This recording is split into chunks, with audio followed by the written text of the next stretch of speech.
So this fur here is layered, and it goes on from here to here. And the way to get that is if you have to use pressure on your brush here and then lift it. So we can use a dry brush technique or a glazing technique. So I'm going to show you the dry brush with black and lots of white and maybe some of this. So I'm going to use black, cadmium red light, and white. Okay. Lots of white. If you see purple, then you just put a purple in the mix.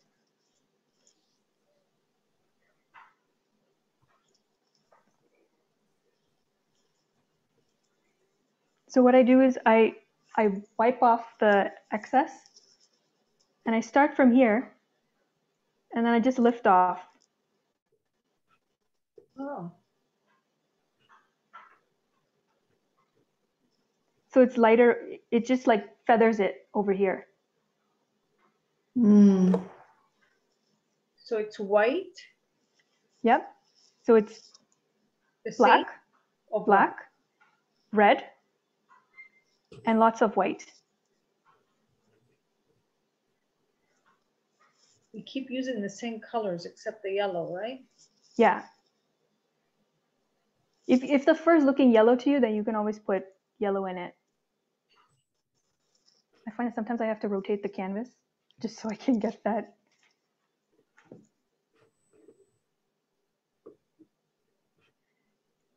So I press on it and then I just lift off. So they're like wispy lines.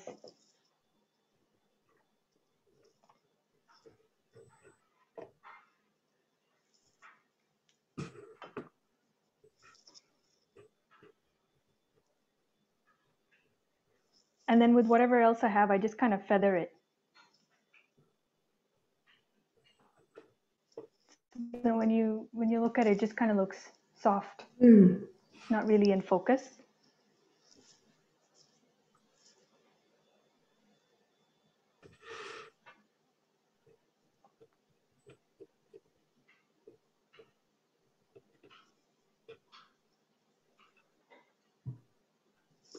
And that's it. Lots of white.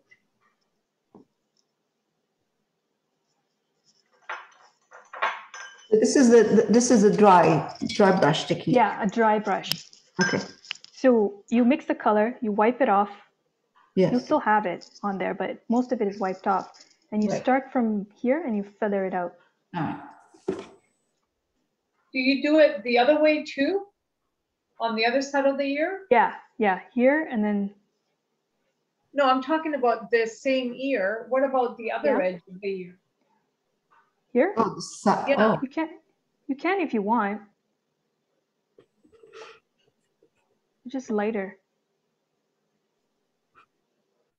So I think you'll have to go by what you see in the picture. Yeah. Yeah.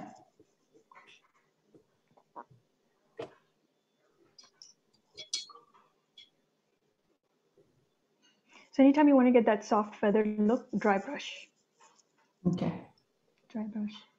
Right. What about the feather? It's like the fur itself.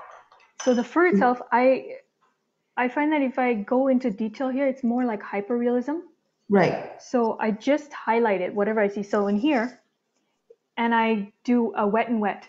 So everything is smoothened out. So all you're looking at the eyes, you're not looking at the little tiny details here. Right, right. Okay. So it's just smooth. It gives you the illusion of it.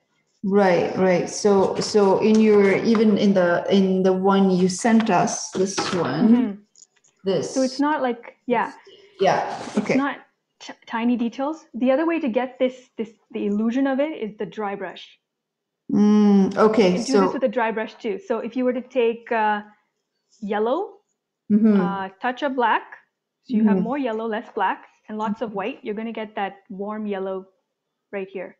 Okay, so this idea of using a small brush and doing the fur one by one, little kind of, is not, you don't recommend that? No. Yeah. So to get something like this right here, You can use this brush. Right. You mix the color, you wipe it off again, dry brush, and you just kind of smear it on. Yeah. Or you can even like dab it on there, and you get the illusion of those little tiny hairs. Ah, okay. Oh, okay. Oh, that's drag it. And if your canvas has that texture, it's going to catch on to that texture, and it looks like fur. Oh. So you don't have to do every little hair. Oh, I see. So say again. What did you do? I want to show you. Yeah, go ahead. So I'm going to use, hold on, my camera's in the way. Flat brush you're using? Or Yeah, brush? just so it goes, you can kind of drag it. Yeah, Flat, a bright brush, True. flat brush, whichever one you have. Yeah, it works actually, yes. Yeah?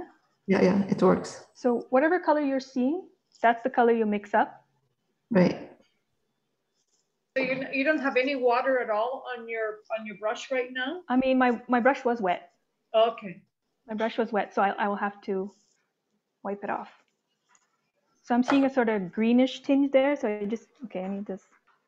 And I wipe it off as much as I can. Like there's still something there, and then you just drag it.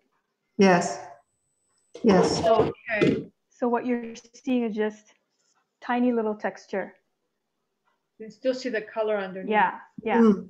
So it looks like fur, but you're not spending the time doing that. Right. Yes. The only places I would do it is here, because you can actually see it. Right. Yes. And the whiskers. But everywhere else is just dragging it. Right. So you're dragging the dry brush on top. Yeah. So if you know the direction of the hair, you can drag it in that direction. Right. Yes. Overlap it with this brush, or if you like the other brush, you can use the round brush. It actually works. Yes. Yeah.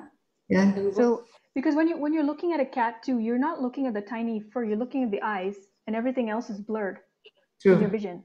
So that's what you want to replicate in the painting too. That's true.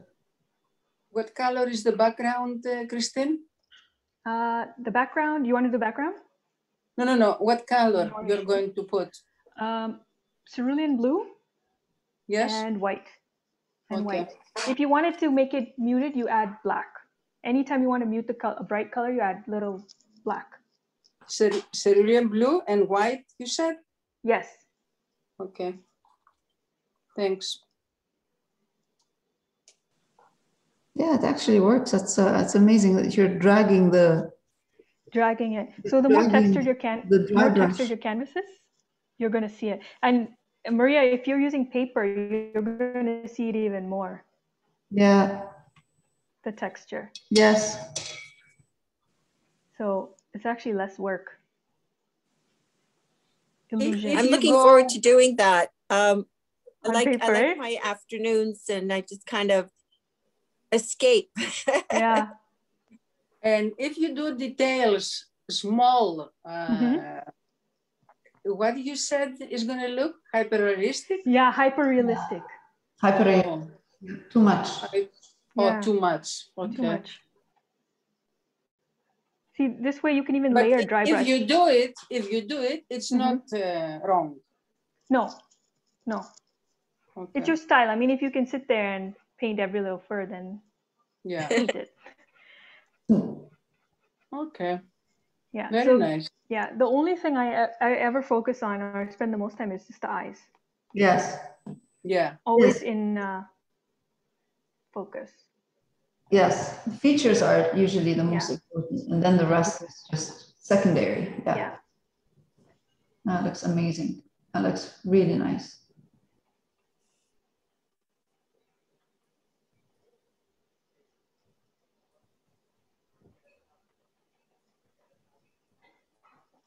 So if you look closely, if you look zoomed in, it may look like crap until you stand back. Yeah.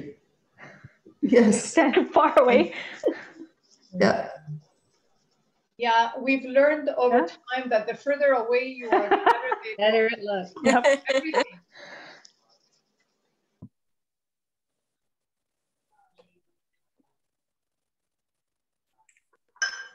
Well, that's why when we go to museum and you look at, any of the works of art, you are supposed to stand away. I remember one time I went up really close because I wanted to see the brushwork.